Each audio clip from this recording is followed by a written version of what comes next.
Information mapping, super important chapter, one I struggled with at the very start of business architecture, but one that I feel is underrated and very important in what we do as architects, especially in the age of AI and large language models.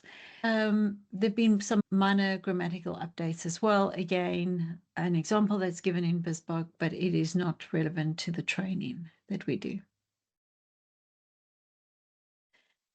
Okay, strategy mapping, the same thing. So you're going to find that there's been a lot of work researching what the changes are, but very little changes in terms of language and what we define as language importance. But strategy mapping, this is still the same Metamodel that we're using throughout. The same applies for product mapping. So product mapping, again, language and grammar has been updated. The scenario that gets used in product has got new language in it. But again, the scenario, the same thing with the capabilities, they use the term semantic. But that was just an example in the conversation, but it actually isn't a term that has been officially used in BIZBOK.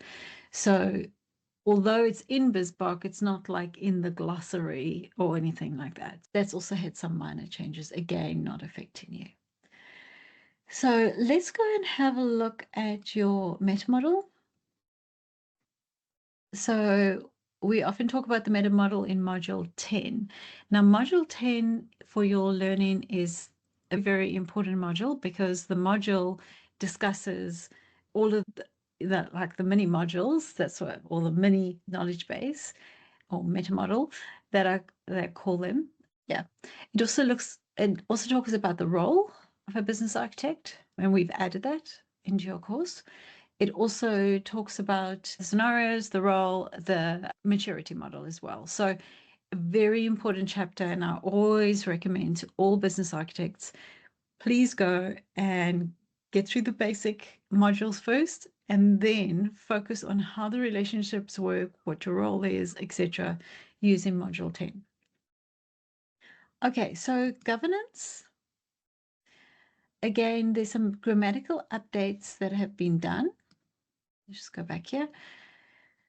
The update to the knowledge base is to provide a more streamlined version of the knowledge base. So even though there is a more streamlined version, and I actually do like the new version that they've created, we're still going to be using our version just because it incorporates requirements